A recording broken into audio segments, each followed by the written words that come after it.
अस्सलामुअलैकुम, मेरा नाम है नईर अब्बास और आज हम बात करेंगे चैप्टर नंबर 8 की रिव्यू एक्सरसाइज के बारे में। तो क्वेश्चन नंबर 1 जो है वो हमें ये कहता है कि आप इन खाली जगह को फिल करें कि यहाँ पर क्या आएगा। सबसे पहला हमारे पास फर्स्ट पार्ट है, उसमें क्या कहा गया है? उसमें कहा गया कि a polynomial equation in which degree of variables is, यहाँ पे आपको क्या लिखना है? Called quadratic equation. तो बेसिकली क्या है? क्वाड्रेटिक इक्वेशन की वो डेफिनेशन कर रहा है कि quadratic equation a polynomial equation in which the degree of variables. तो आपको पता होना चाहिए कि क्वाड्रेटिक इक्वेशन में जो डिग्री होती है पॉलिनोमियल्स की कितनी होती है। तो हम जानते हैं कि 2 होती है। हमारी जो स्टैंडर्ड फॉर्म होती है आपके पास क्वाड्रेटिक इक्वेशन की, वो होती है ax square plus bx plus c which is equal to 0 where a does not equal to 0। तो हाईएस्ट डिग्री जो है वो क्या होती है? 2। अगर 2 डिग्री वाली टर्म होगी, इक्वेशन होगी, तो उसको बोलते हैं क्वाड्रेटिक इक्वेशन। तो मतलब ये हुआ कि यहाँ पे क्या आएगा? यहाँ पे आएगा 2। सो पॉलिनोमियल इक्वेशन जिसकी डिग्री 2 होगी उसको क्वाड्रेटिक इक्वेशन बोलेंगे। और ये आपके पास है यहाँ पर स्टैंडर्ड फॉर्म। ठीक, स्टैंडर्ड फॉर्म ये है, ये 0 नहीं होनी चाहिए किसी भी सूरत में। मतलब जो एक्स स्क्वायर के साथ कोएफिशिएंट आ रहा है वो 0 नहीं होना चाहिए, बाकी 0 हो जाए कोई फर्क नहीं पड़ता, लेकिन स्टैंडर्ड फॉर्म में ये भी 0 नहीं होना चाहिए। ठीक हो गया। अब ये हमारा फर्स्ट पार्ट तो हो गया। सेकंड की बात करते हैं। Standard form of quadratic equation is, वो मैं आपको पहले बता चुका कि यही इक्वेशन जो मैंने आपको पहले लिख कर दी है, क्या कि ax square plus bx plus c which is equal to 0 and सही है, a does not equal to 0। ये है हमारी standard form of quadratic equation. ठीक है, ये इक्वेशन और ये कंडीशन हर हाल में लाजमी होनी चाहिए। अगर ये ना हुई तो फिर वो स्टैंडर्ड फॉर्म में नहीं जाएगी, वो तो लीनियर में बन सकती है। अच्छा, उसके बाद आपको उसने दिया एक्सपोनेंशियल फॉर्म। वो ये कह रहा है कि 3 की पावर x प्लस 3 और 2x is which is equal to 1 is called, वैसे ही वो एक्सपोनेंशियल फॉर्म है। जैसे एक्सपोनेंशियल फॉर्म किस तरह से होती है? ऐसी फॉर्म जिसमें आपके पास वेरिएबल जो होता है वो पावर में आता है। ठीक है ना, वेरिएबल क्या आता है? पावर में आता है, उसको बोलते हैं एक्सपोनेंशियल फॉर्म।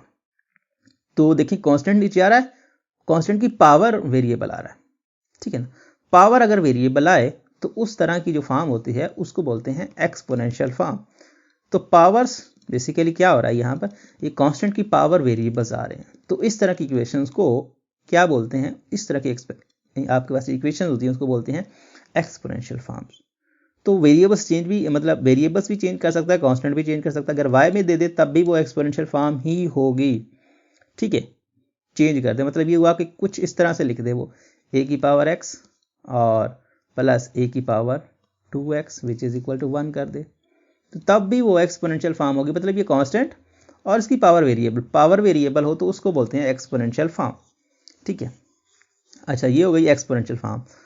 अब अगर हम थर्ड पार्ट को देखें तो थर्ड पार्ट में आपको ये कहा गया है कि solution of this equation is, तो इक्वेशन क्या है भाई? एक्सपोनेंशियल फॉर्म है। और एक्सपोनेंशियल फॉर्म को हमने काफ़ी सॉल्व किया है। हम इस किस तरह से सॉल्व करते हैं? हम इसके सामने जो टर्म होती है उसको भी 3 की फॉर्म में, 3 की पावर की फॉर्म में लिखने की कोशिश करते हैं। तो 9 क्या होता है? 3 का स्क्वायर। तो इसका मतलब ये हुआ कि आप इसको लिख सकते हो 3 की power x which is equal to 9 को लिख सकते हो 3 की पावर 2। सो कंपेयर करो तो x which is equal to 2 बनता है। 3 तो दोनों तरफ आ रहा है, पावर क्या है? x और 2, तो x और 2, तो इसका मतलब ये हुआ कि इसका जो सोल्यूशन आएगा वो 2 आएगा। सो इसका सोल्यूशन क्या है? इसका सोल्यूशन आपके पास आएगा क्या? इसका सोल्यूशन आपके पास आएगा 2। सो इसका 2, ये आपके पास एक्सपोनेंशियल फंक्शन, इस एक्सपोनेंशियल फंक्शन का एक्सपोनेंशियल इक्वेशन और इस एक्सपोनेंशियल इक्वेशन का सोल्यूशन ये है। आप पुट करके चेक सकते हो, 3 को यहाँ रखो, 2 को यहाँ रखोगे तो 3 का स्क्वायर जो होता है 9 होता है, तो दोनों इक्वेशंस दोनों साइड्स बराबर हो जाएंगे। अच्छा, कहानी नेक्स्ट क्या है? Solution of ax square plus bx plus c which is equal to 0। अब हमें नहीं पता a b और c क्या है। ठीक है, सो फैक्टराइजेशन वाला तो काम यहाँ से बनता नहीं है, बाकी रह गया क्वाड्रेटिक फार्मूला। तो क्वाड्रेटिक फार्मूला आप लिख दें डायरेक्ट। वो क्या होता है? वो होता है -b plus minus square root b square minus 4ac divided by 2a। तो डायरेक्ट ये निकाल दें, यही तो होता है x which is equal to this. तो x क्या होता है, सोल्यूशन ही होता है, जो x की वैल्यूज होती है वही तो सोल्यूशन होता है। तो ये आपका बेसिकली क्या है, ये इस इक्वेशन का सोल्यूशन होगा। Minus b plus minus square root b square, ये आपका b square minus 4ac divided by 2a। तो इस केस में आपका ये रिजल्ट आएगा। अब हम नेक्स्ट की कहानी करते हैं कि नेक्स्ट में क्वेश्चन नंबर 2 में कहानी कहाँ जा रही है। यहाँ पर देखें, कोई मुश्किल नहीं है, सीधा सीधा काम है। वो ये कह रहा है कि degree of quadratic equation is, वही पहला ही काम कि जो हमने पहले उधर देखा, यहाँ पर भी वही कह रहे हैं कि क्वाड्रेटिक इक्वेशन की डिग्री कितनी होती है, 2 होती है। हम जानते हैं 2 इक्वेशन जो 2 होगी तो क्वाड्रेटिक इक्वेशन होगी, अदरवाइज नहीं होगी। ठीक है, तो ये हो गया। अब नेक्स्ट देखते हैं। तो नेक्स्ट हमारे पास है भाई ये, यहाँ पर देखिए मैंने 2 क्वेश्चन को पिक किया है।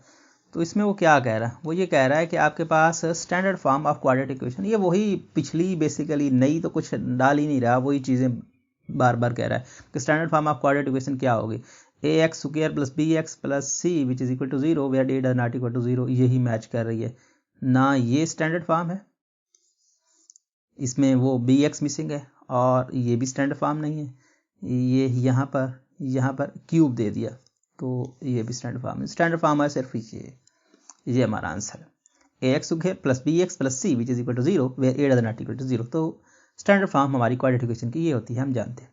ओके हो गया। क्वाड्रेटिक फार्मूला को यूज भी हम अभी कर चुके हैं, तो मैच कर लें। अभी तो लिखा था माइनस बी और plus minus b square minus 4ac, ये डिवाइडेड बाई 2a, तो ये मैच कर रहा है। इसको देखते हैं इसमें क्या फ़र्क है, माइनस बी प्लस माइनस और बी स्क्वायर माइनस 4ac, इसमें और इसमें फ़र्क क्या है? मुझे तो लगता है एक ही चीज़ है। नहीं, यहाँ पे माइनस नहीं है, यहाँ माइनस है। ठीक हो गया। इसके पास माइनस प्लस नहीं है इसलिए ये गया, इसके पास माइनस नहीं है ये इसलिए गया, और ये माइनस है प्लस माइनस बी स्क्वायर, और ये प्लस यहाँ पे है तो ये भी गया। सिर्फ ये ऑप्शन है। ठीक है, तो माइनस बी प्लस माइनस और square root b square minus 4ac divide by 2a, तो इसका ये आंसर आएगा। अब हम नेक्स्ट की बात करते हैं। तो नेक्स्ट में कहानी क्या है, नेक्स्ट ये है भैया आपके सामने। अच्छा, इसमें देखें ज़रा कहानी क्या चल रही है। सोल्यूशन सेट पूछ रहा है, तो चाहे क्वाड्रेटिक फार्मूला लगा लो चाहे फैक्टराइजेशन कर लो तो आपको आंसर मिल जाएगा। तो मैं क्या करता हूँ, इसकी फैक्टराइजेशन करता हूँ। तो 24 और एक्स स्क्वायर, तो 24x स्क्वायर 24 के फैक्टर बनाते हैं, तो 2 का 12, 12 का 2 का 6 और 6 का 2 का 3, ये इसके फैक्टर बन गए। 2 2 4, 4 2 8 और 8 का 3 से 12, तो ओके हो गया। अब पॉजिटिव है, फैक्टर का सम करके 20 बनाओ, तो 2 2 4, 3 2 6 और मिलकर ये दोनों मिलकर क्या बनाएंगे 10। तो यहाँ पर हम इसको थोड़ा सा सॉल्व कर लेते हैं क्योंकि ये सॉल्व करने वाली कहानी बन रही है। X square plus 10x plus 24 which is equal to 0। So x square plus 4x plus 6x plus 24 which is equal to 0. So x common, x plus 4, यहाँ से 6 common, x plus 4 which is equal to 0. So x plus 4, x plus 6, तो which is equal to 0. So x plus 4 which is equal to, यहाँ पे plus लिखते हैं, x plus 4 which is equal to 0 और x plus 6 which is equal to 0. So x which is equal to -4 comma -2, ये दो values. तो यहाँ पे -2 और माइनस क्या है, सॉरी -2 और -6, -4 और -6, ये -4 और -6 जहाँ पे खड़ा है वो आपका आंसर है। तो आप तलाश कर लें -4 और -6 कहाँ पे खड़े हैं। ठीक है, -4 और -6 कहाँ पे खड़े हैं, ये आपके खड़े हैं ये ए पार्ट में। अगर आपको इन केस कभी ऐसे क्वेश्चन मिलते हैं कि आपको नहीं पता चलता कि इसका क्या सॉल्यूशन है या मैं इसको कैसे सॉल्व करूं, तो उसके लिए आपके पास एक शॉर्ट ट्रिक होती है। वो क्या होती है, वो ये होती है कि इन पॉइंट्स को इक्वेशन में पुट कर दो। अगर वो दूसरी साइड पे राइट हैंड साइड के इक्वल बना दिए उसने, तो फिर तो वो उसके सोल्यूशन है, वरना नहीं है।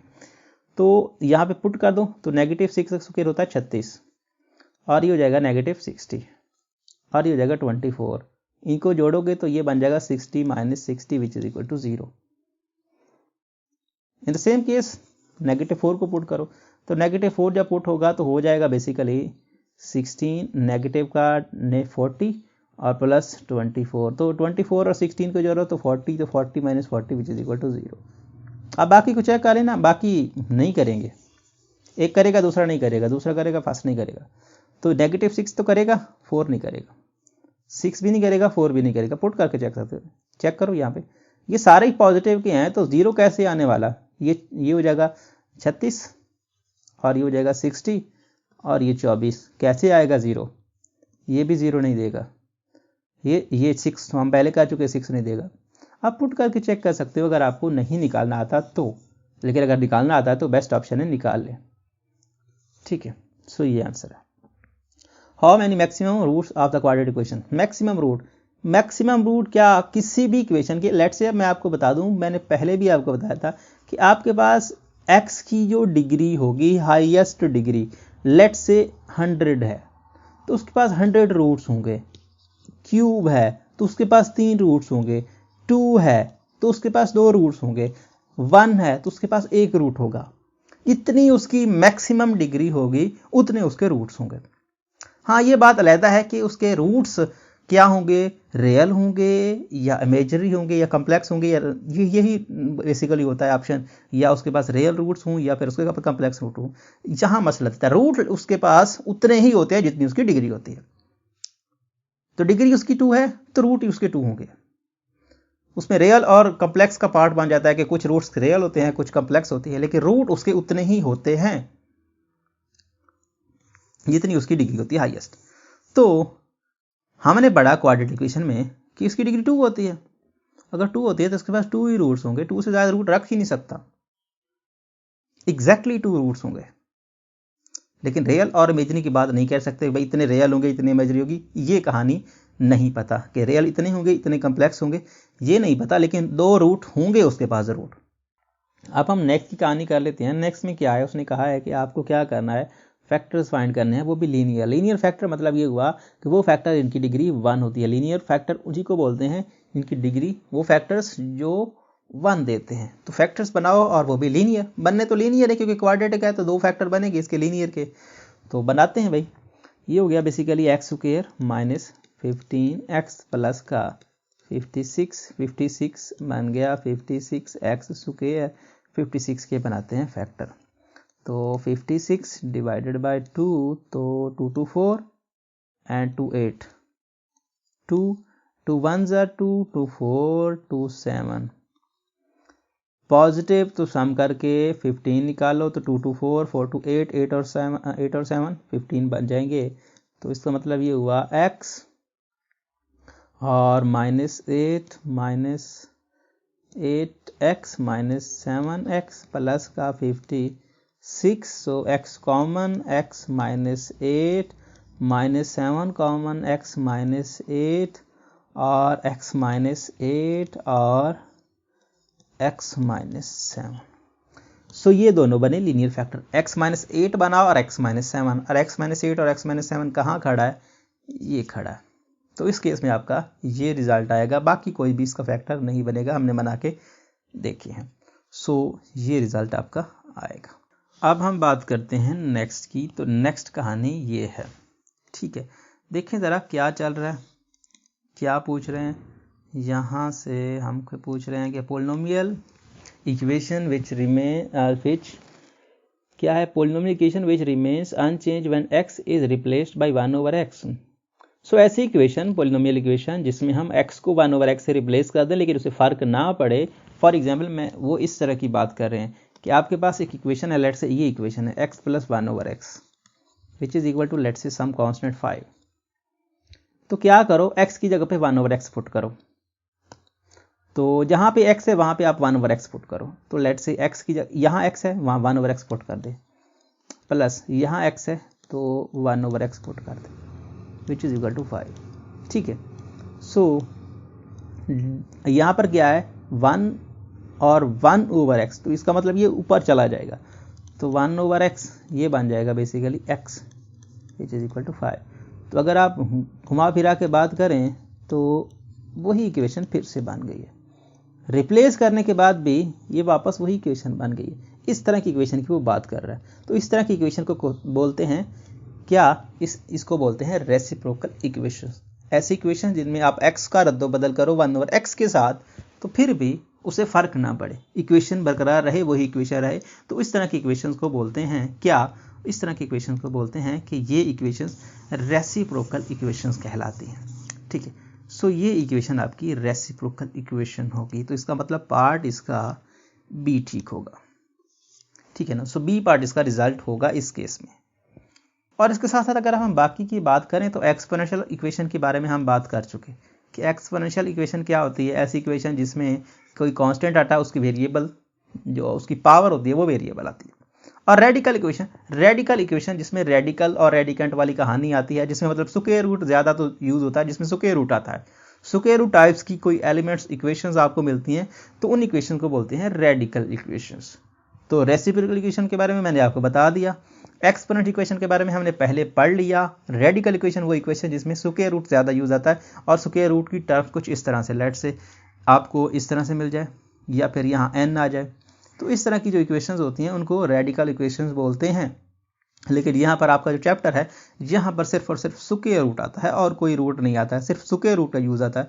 तो आपकी इस चैप्टर की बात कर रहा हूँ, यहाँ पर ओवरऑल एक्सपोनेंट जो आपके पास फंक्शंस होते हैं, रेडिकल इक्वेशंस होती हैं, उसमें ये लाजमी नहीं होता कि यहाँ पे 2 ही आएगा, ऐसा कोई सीन नहीं होता।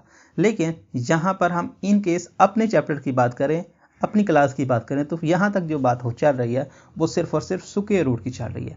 तो रेडिकल इक्वेशन जिसमें स्क्वायर रूट आता है उनको बोलते हैं रेडिकल इक्वेशंस। अपनी क्लास की बात कर रहे हैं, नेक्स्ट लेवल की बात नहीं हो रही। अच्छा, एक्सपोनेंशियल भी हो गया, रेसिप्रोकल भी हो गया और रेडिकल भी हो गया, तो रेसिप्रोकेशन है ये। अब हम नेक्स्ट की बात करते हैं, लेकिन इसमें हमारे पास ये हाफ पार्ट है, इसका बाकी पार्ट भी कॉपी करते हैं। तो भाई बाकी पार्ट भाई आपके सामने लेके आते हैं, ये है इसका बाकी पार्ट।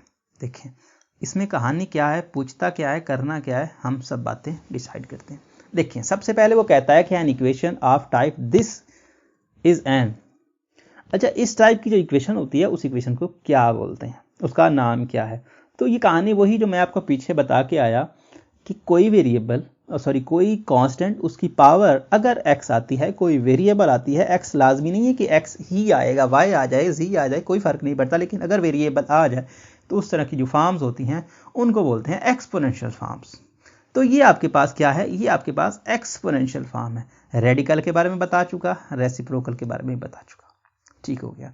सो उसके बाद the solution of this equation is that, यहाँ पर इसका सोल्यूशन निकाल लो, 4 को कॉमन ले लो या फिर ऐसा करो कि 16 को उधर लेके जाओ, जैसा आपको बेस्ट लगता है। 4 कॉमन ले लो तब भी वही है, ना लो तो 4x square which is equal to 16, so divide कर दो।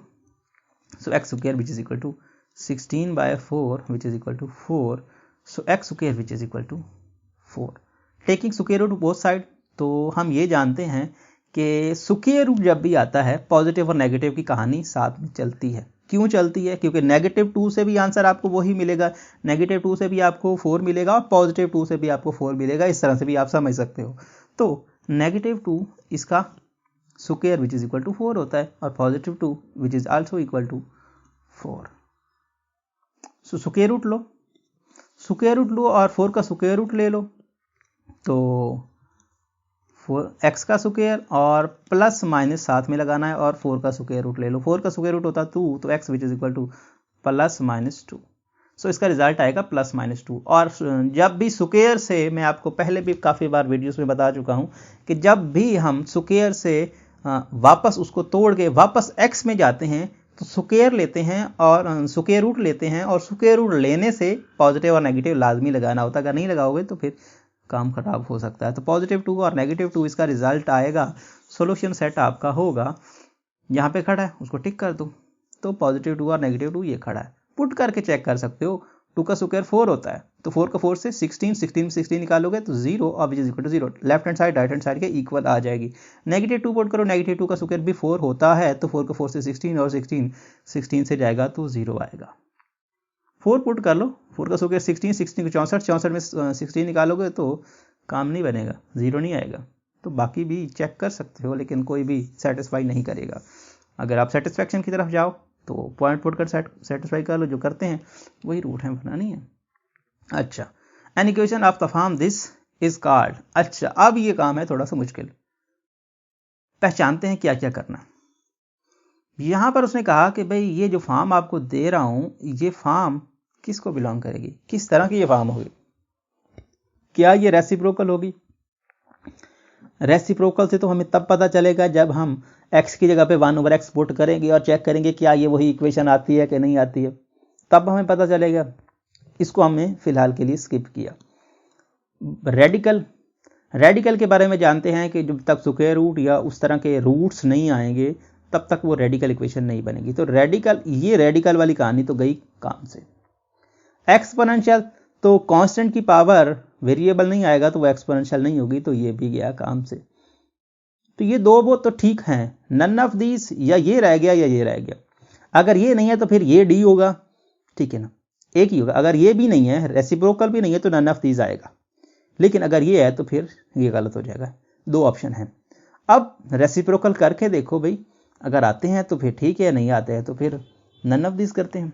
अच्छा, x की जगह पे 1/x पुट करो, तो 2 × 1/x power 4 -3 × 1/x power 3 plus 7 × 1/x power 2 -3 × 1/x power कुछ नहीं, और ये आपका पॉजिटिव का 2 विच इज इक्वल टू 0। खोल दो इसको,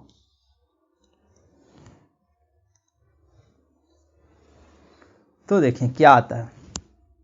ये आपके पास बेसिकली 1 की पावर 4 तो 1 ही होती है, तो यहां पर आप इसको ऐसे लिख लें, 1 की पावर 4 तो 1 ही होती है, 2 का 1 से प्रोडक्ट 2 होता है, तो 2/x की पावर 4 माइनस 1 की पावर तो -3/x cube plus 7/x square plus नहीं -3/x plus 2 which is equal to 0।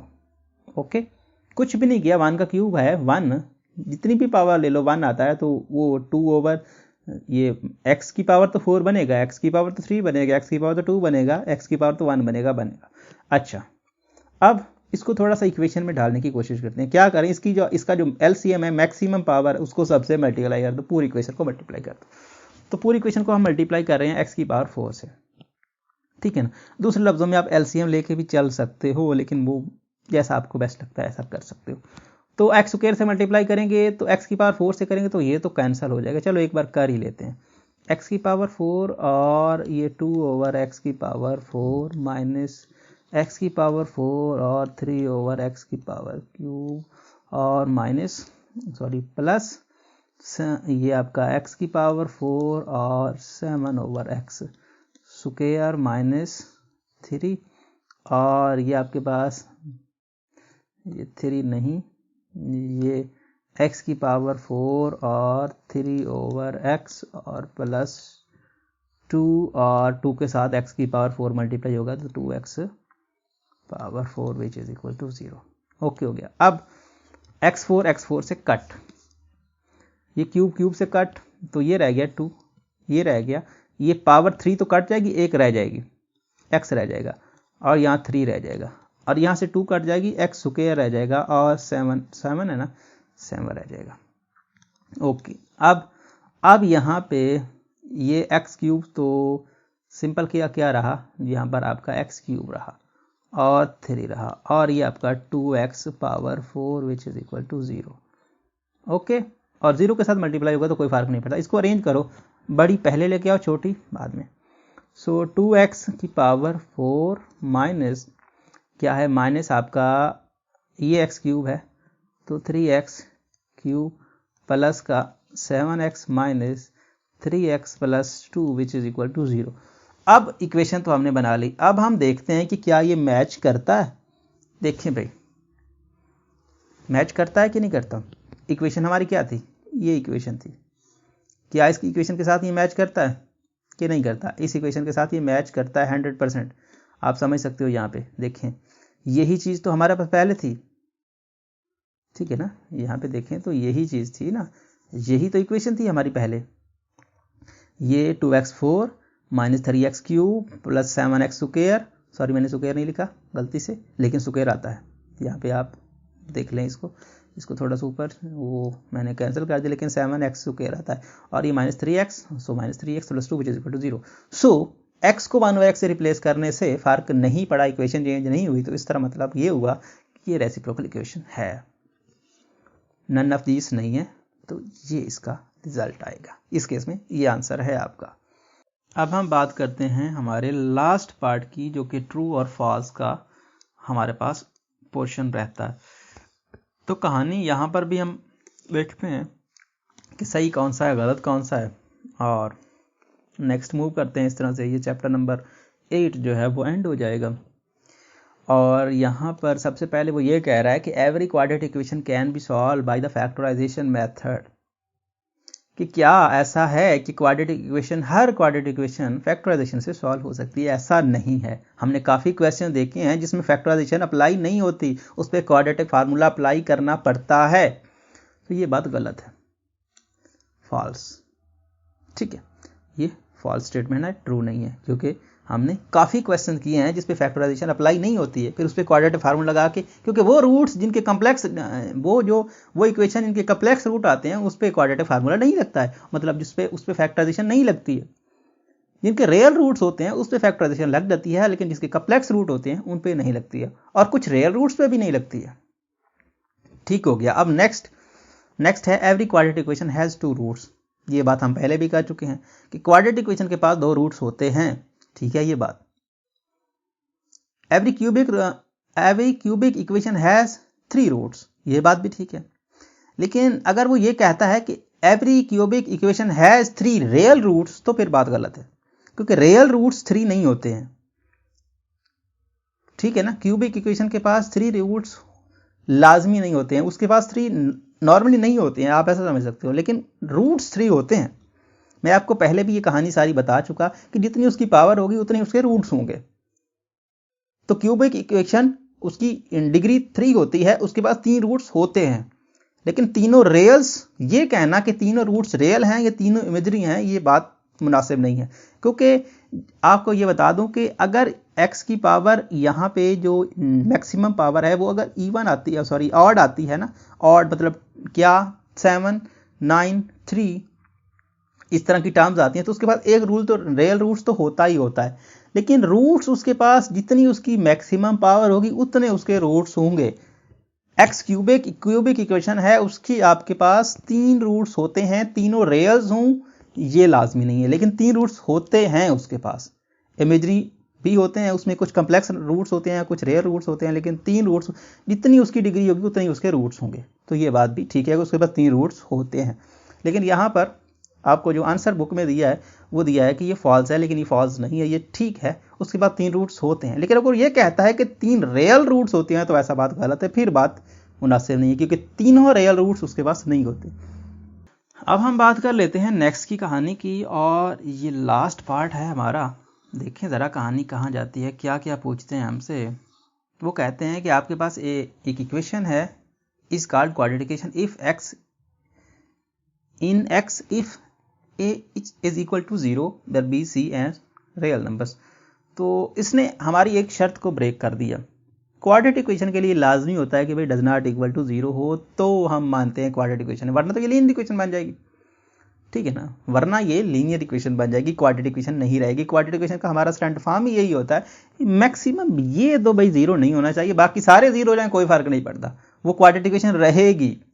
लेकिन ये अगर 0 हुआ तो क्वाड्रेटिक इक्वेशन नहीं रहेगी। तो इसका मतलब उसने तो एक ही जो उसकी ब्रेक कर रहा है ना, जिस कंडीशन से वो क्वाड्रेटिक बनती है उसी को ब्रेक कर रहा है, तो ये बात ठीक नहीं है, फॉल्स स्टेटमेंट है ये। क्यों? क्योंकि a does not equal to 0 होता तो फिर कहते थे क्वाड्रेटिक इक्वेशन है, अदरवाइज नहीं है। अच्छा, एक्सट्रानिडियस रूट सेटिस्फाई द इक्वेशन। अच्छा, ये जो रूट होते हैं ना एक्सट्रानिडियस, ये रूट्स वो रूट्स होते हैं जो रेडिकल इक्वेशन से निकालते हैं।